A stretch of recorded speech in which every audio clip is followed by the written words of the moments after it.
Grazie. No, scusa un attimo una cosa solamente. Parlando di infrastrutture e parlando di Porto Canale, il Porto Canale non ha una ferrovia che arriva dentro, quindi praticamente è quasi un'infrastruttura quasi monca. È vero che è nata per fare transshipment, ma se vuole servire anche il resto della Sardegna è un po' monca. Poi, visto che ho visto uno sguardo un po' strano quando ho parlato del container in Cina, ovviamente questo è dovuto ovviamente al fatto che importando tantissimo prodotto dalla Cina, quello che succede alle compagnie di navigazione è che si ritrovano qua con una marea di container vuoti che servono in Cina e piuttosto che riportarli gratis ti dicono dammi 100 euro e te li riporto lo stesso. Tutto qua. Come dire, andando asintoticamente, se noi producessimo tantissima merce qua in Sardegna, ovviamente questo vantaggio andrebbe ovviamente a scemare, però sarebbe bello che questo vantaggio scemasse, vuol dire che produciamo tanto. Massimo.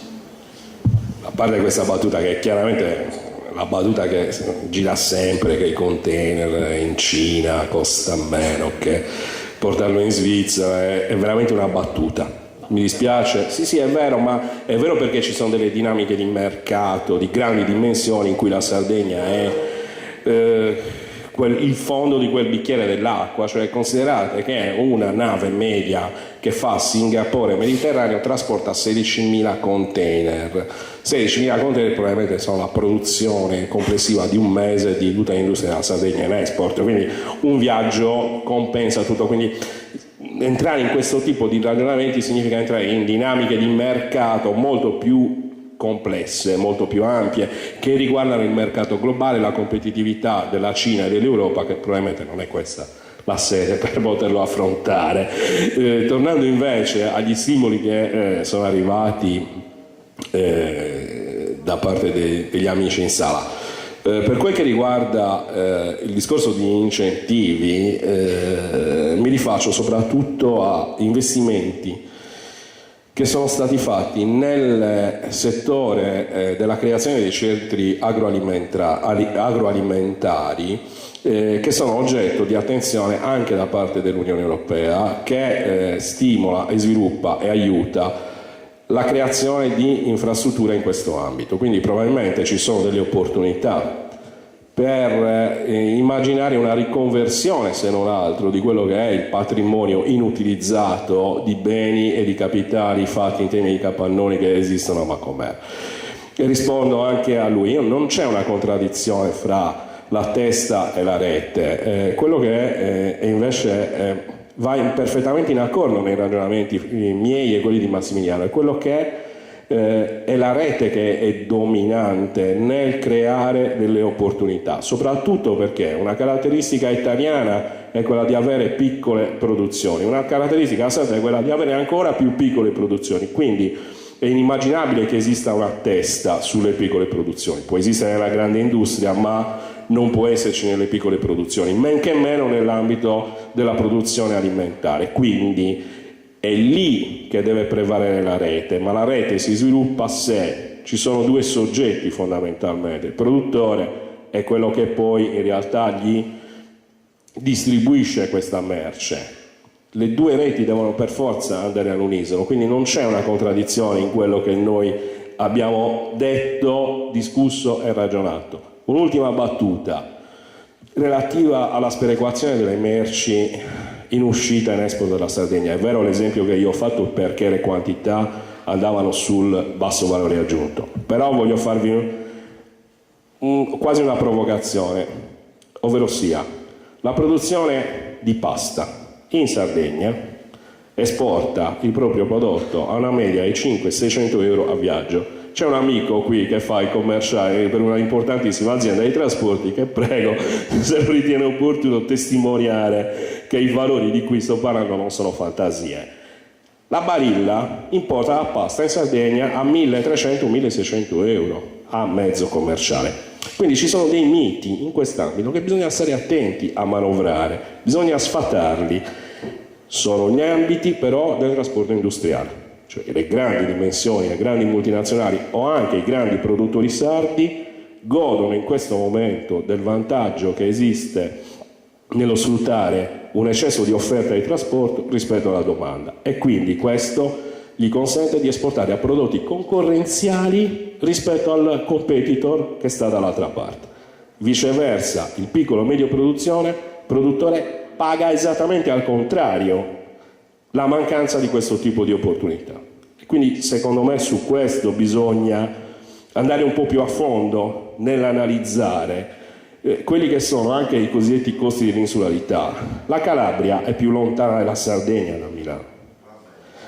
E ultimissima battuta, a Gioia Tauro, che è il più grosso porto di transshipment del Mediterraneo, il 6% dei container movimentati all'interno del porto di Gioia Tauro usano la ferrovia per rilanciarsi, il resto viaggia attraverso i feeder per il 90% e il 4% via gomma. Quindi questo problema delle ferrovie è un problema strutturale italiano, non è un problema sardo, e purtroppo studi di ingegneri trasportisti hanno dimostrato che la ferrovia ha una capacità di essere competitiva solo su distanze maggiori di 500 km.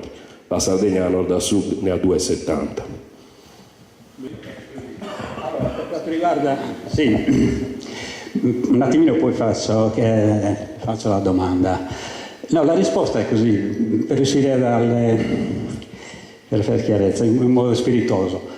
I trasportatori non si vergognano di fare i trasportatori o di che sono solo trasportatori. Per trasportatore e logistica, quando sono quelle scritte, si intende che in effetti fanno la logistica, però la logistica, anziché la fanno come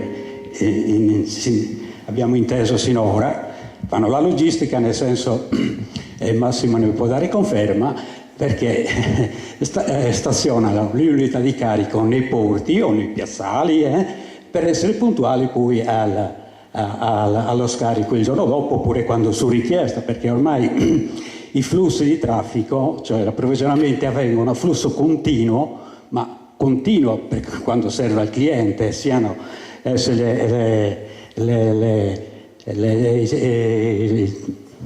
i supermercati o le piattaforme degli stessi supermercati, oppure anche le aziende di produzione, e questo me ne può dare conferma che è così. Ecco, quindi non è un aspetto, è un aspetto molto importante, perché in effetti poi i porti non fanno altro che da piazzale, no, dei cosiddetti semirimorchi.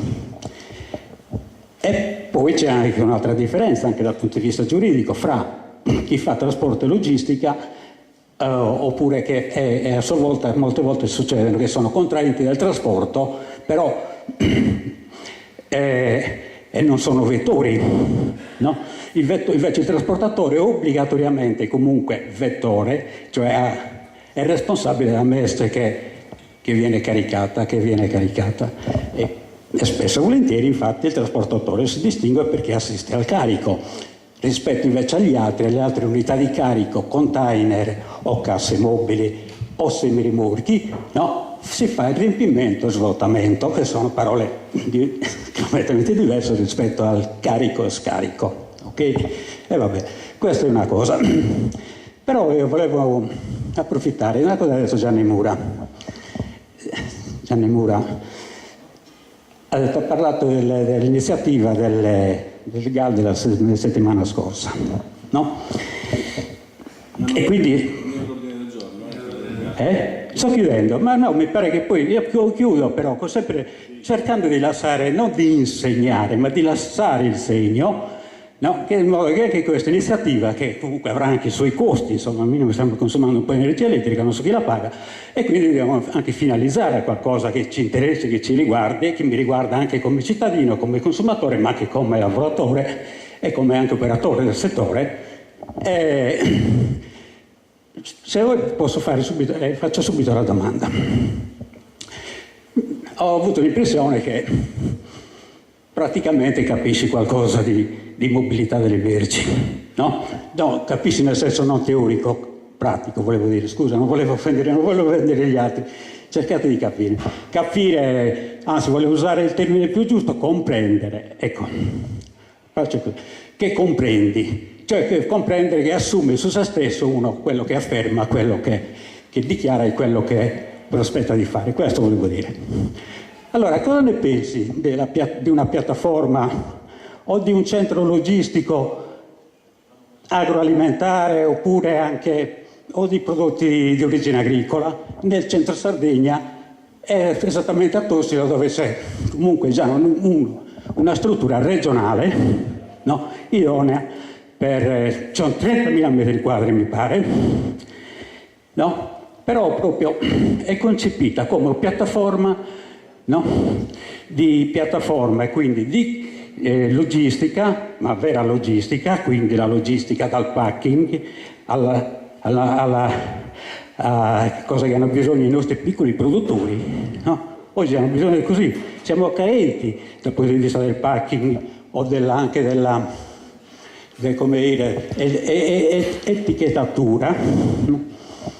Allora, io ho girato un po' l'Europa, ho assistito a molte organizzazioni così della mobilità delle merci. Esiste, ma senza parlare dell'Europa, il distretto delle Serie di Friuli, no? Lì davvero funzionano come funzionano. I trasporti funzionano come funzionano i telefonini, perché in effetti i telefonini hanno origine dal sistema del trasporto, così, cioè i trasporti, il punto di passaggio e poi di rilancio, rimbalzo, eccetera, eccetera. E quindi anche noi possiamo farlo, soprattutto per piccole produzioni, non produzioni industriali, per piccole aziende, soprattutto agroalimentari, trasformatori, sia adesso per il trasferimento dei prodotti transregionali, ma anche per i regionali. Cioè vuol dire che addirittura conviene ritirare la merce venduta a Cagliari, conviene ritirarla, Cagliari, sto parlando delle Ciclesente, ma anche di Cagliari città, di Tortolì, accentrarla e poi viene reinoltrata. Questo dobbiamo fare. E questo lo possiamo fare, ma non solo perché siamo belli tecnici, no, perché abbiamo la struttura. E in più abbiamo già la struttura esistente, abbastanza collegata con tutti i territori, insomma, regionale, con la rimanente, con la dorsale carrofice, quello che è. È chiara la domanda? È chiaro? È No, ma manca, su questo io non è perdere del tempo, attenzione, perché se non chiudiamo qualcosa del genere, è rimane un po'. Ci accuseranno anche di ladri di parole o di termini. Senza esagerare adesso, diciamo così, ladri di parole. No, va bene. Cercare di. Ok, prego. Sì, provo a dare un segno tangibile di questo. A proposito di agroalimentare e di infrastruttura, ora la Sardegna purtroppo per l'abbandono di diversi capannoni, ma non solo nella zona centrale, è strabordante di strutture dove questa ottima idea, che ovviamente insomma, è stata vagliata e percorsa da tanti, è piena di infrastrutture. Quindi il problema non è l'infrastruttura. Oggi condizionare un ambiente e renderlo idoneo con tutti gli adeguamenti normativi, DACA, CCP e quant'altro, è veramente il passo minore. Io farei ruotare tutti gli interventi, che poi sono assolutamente allineati, ma insomma mi è piaciuto molto quello che ha detto Massimo a proposito delle potenzialità delle microproduzioni. Fondamentalmente abbiamo tutti capito che il potere di massa è importante. Bisogna metterli insieme queste merci per poter trovare economie e valore aggiunto. Per cui non è tanto trovare la struttura, quanto crederci. Per cui tutto ruota intorno al concetto di fiducia nella rete. La rete non è solo tra operatori della logistica fra loro, ma è anche una rete verticale con il mondo delle imprese. Vado alla tangibilità. Io seguo l'unico attuale contratto di rete nel mondo dell'agroalimentare in Sardegna, partecipato da una big, da una grande, e poi da una serie di piccoli. Questa è la chiave, perché la grande, consapevole del ruolo importante che ha, traina fattivamente le piccole che partecipano allo stesso tavolo. Sapete bene che il contratto di rete si basa sul concetto della fiducia, non c'è nient'altro sotto, non c'è un impegno economico, si tratta di fare insieme delle cose ed efficientarle.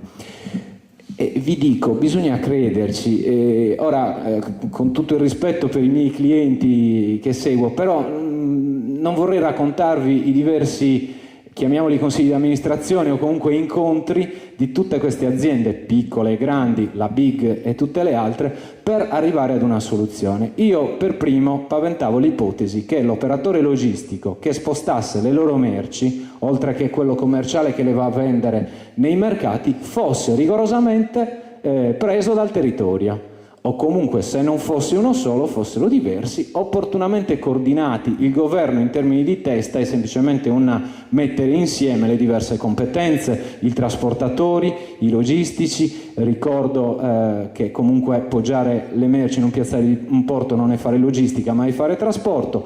E detto questo, quindi mettere insieme queste reti, credere nel sistema, crea la massa critica. La massa critica si sposta a costi rapportati all'unità di peso minori. Quindi qualcuno va a vendere il pacchetto Sardegna, chiamiamolo così, di questa rete dell'agroalimentare, di cui posso fare anche il nome, il RIAS, perché è ormai una rete costituita, per cui c'è qualcuno di commerciale che va a vendere i prodotti e c'è una rete logistica composta dai vari tasselli della logistica che quelle merci le porta da ogni azienda produttiva in un polo di raccordo, la piattaforma logistica che intelligentemente suggeriva il signore, quindi li porta, viene fatta la composizione del carico, delle merci compatibili ovviamente per destinazione e per tipologia delle merci, perché anche a questi limiti normativi dobbiamo dare sicuramente peso, e a quel punto il sistema può funzionare. Oggi questo è quello sul quale dobbiamo insistere, perché c'è molta difficoltà a fare sistema e a capire che a fare sistema non si fa concorrenza reciproca, ma si crea la possibilità di vincere contro un competitor che inevitabilmente ha numeri maggiori e sta fuori. Bene, datemi 3 minuti per fare 2 concetti di cucitura, chiamiamoli così, che possono essere utili, proprio 2 minuti. Ma insomma, noi parliamo di questo tema non in un punto qualunque, ma in una regione che non è una regione qualunque, e in un posto non urbano dell'interno della Sardegna. Penso alla considerazione che faceva Raffaele Manca e anche ad una considerazione che faceva Pinuccio. È chiaro che tutti i nostri ragionamenti, sia che parliamo di logistica, sia che parliamo di distretto culturale, per stare ad alcuni temi toccati dall'associazione negli ultimi tempi, vanno collocati nel quadro nel quale noi abbiamo i piedi, non in un quadro teorico o in un quadro urbano. Noi viviamo all'interno della Sardegna, in un territorio a bassissima densità demografica. Credo di non sbagliare se togliamo la cintura costiera e la subregione europea a minore dimensione demografica, non la minore densità demografica dell'intera Europa, e abbiamo un problema esistenziale che sta alla base storico, esistenziale, culturale, direi antropologico, usando termini altisonanti. Noi sappiamo che il nostro tessuto residenziale e quindi il nostro tessuto insediativo e quindi le nostre relazioni sono su un treno che, proiettando l'orizzonte a fra 20, 30, 40 anni, rischia di far scomparire questo tessuto. Questa è la base del ragionamento. Cioè la diminuzione della residenza nei centri della Sardegna centrale, il progressivo invecchiamento della popolazione residente, il fatto che questi comuni, molti di questi comuni, sono al di sotto della soglia dimensionale per essere considerati aggregati urbani vitali, scompare l'edicola, ma è chiaro che questo è il quadro strategico terrificante all'interno del quale facciamo anche i ragionamenti di stasera. Ed è evidente che combattiamo una partita difficile, Ed è evidente che in questo scenario straordinariamente difficile noi non possiamo utilizzare le categorie sia intellettuali, sia tecniche, sia politiche, sia amministrative delle zone che non hanno questo problema. Noi dobbiamo essere capaci di sviluppare politiche, mettendo dentro questa parola tutto, che siano coerenti con questa situazione e che abbiano l'ambizione di non certificare un progressivo scivolamento verso la scomparsa.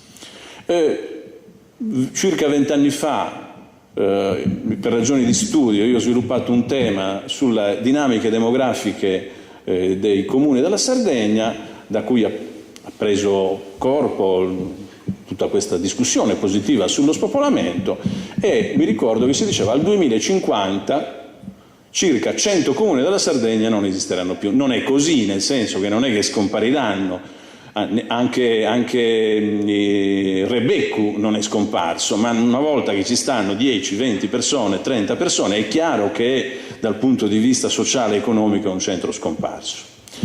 La nostra partita è questa: riorganizzare il sistema delle relazioni, il sistema della produzione, il sistema dei servizi, il sistema delle realtà amministrative in questo contesto.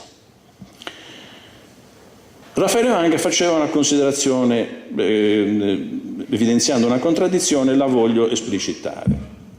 Perché io penso che occorre individuare una dimensione territoriale sovracomunale? L'esperienza, le ricerche, gli studi, le riflessioni di questi anni portano molti, non solo me, insomma molti, a ritenere che questa unità territoriale non sia più la provincia in quanto ente virtuale dal punto di vista dell'organizzazione territoriale, ma non possa essere la regione e ma non possa essere neanche il comune. Allora si ritorna alla storia, non per il gusto della storia o di guardarsi all'indietro, per individuare dei nuclei territoriali minimi, non autosufficienti, minimi. Io li individuo nelle regioni storiche, che erano fino a 100 anni fa gli ambiti all'interno del quale nascevano e morivano tutto il sistema delle relazioni umane, nel senso che non superavano la dimensione, il confine delle regioni storiche, talvolta non superavano neanche quello dei singoli comuni, ma certamente non superavano quelle delle regioni storiche. Un cittadino che nasceva nel Guilcer nel 1850, dove risiede Raffaele, nasceva e moriva avendo a riferimento come verso il Guilcer, al massimo delle sue aspirazioni, talvolta il suo comune. Ma abbiamo esigenza, qui sta il punto Raffaele, abbiamo esigenza di individuare entità amministrative pensanti, capaci di pensare, di progettare e di proporre, che siano un po' più grandi dei comuni e che abbiano in sé capacità di elaborazione, di scommessa, di proposta, di progetto, che i comuni singolarmente, prendo ad esempio anche quello di Macomer, che è più grande, non sono in grado di fare. Capisco che nel dire questo dico una cosa difficile, perché a fronte di questa esigenza da tutti condivisa, poi i soggetti amministrativi che stanno a riferimento a queste entità non funzionano. Ma questa è una situazione non immodificabile. Io credo che l'evoluzione della dimensione comunale e l'obbligatorietà ad assumere dimensione sovracomunale, prima lo capiamo e meglio è, spostano il baricentro dell'intelligenza, del sapere e anche delle relazioni economiche dalla dimensione comunale alla dimensione sovracomunale. Capisco bene cosa sto dicendo con riferimento al fatto che nella nostra identità il nostro punto di riferimento forte non sono i riferimenti sovracomunali, ma sono i riferimenti comunali. Altra cosa è la capacità e l'entità territoriale per competere su progetti complessi. Altra cosa è quella dimensione sarà portata ad una scommessa, per esempio, come questa della logistica. È del tutto evidente che è insufficiente. È del tutto evidente che quello può essere un nucleo di pensiero, di elaborazione, di progetto e di proposta, ma deve necessariamente relazionarsi, allearsi, cooperare con altre parti della Sardegna, non di tutta la Sardegna, perché a quel punto gli obiettivi e le convenienze diventano conflittuali e quindi si annullano, per sviluppare un progetto. Capisco che non è un tema nella ordinaria discussione, Però questo è il tema del futuro se vogliamo invertire un processo che inevitabilmente ha i dinamismi di cui parlavo prima. Noi abbiamo una partita che ha il risultato perso. Se noi partiamo nelle nostre scommesse di competitività, ma anche di cooperazione, non solo di competitività, dalla nostra dimensione abbiamo perso sia la competitività che la capacità di essere soggetti forti nella cooperazione. L'unica nostra risorsa che rimane è di sviluppare capacità intersecando, individuando e traguardando settori nei quali la quantità non sia l'elemento decisivo, ma che sia la capacità di progetto, la capacità di aggregazione, la capacità di individuare gli obiettivi. Capisco che non è una cosa semplice, io non penso che questa capacità di selezionare obiettivi e di essere competitivi anche rispetto alle aree urbane non sia un fatto semplice, ma non credo che sia impossibile e non credo che sia legata, per esempio, alla presenza in nostri territori di università, istituti di livello superiore e così via, ma dipende dalla capacità dei territori di capire quali sono i loro punti di forza, di capire qual è la dimensione ottimale e di saper selezionare i progetti. Naturalmente stiamo parlando di politica in tempi in cui la politica però non ha un grande stato di salute. Buonasera a tutti.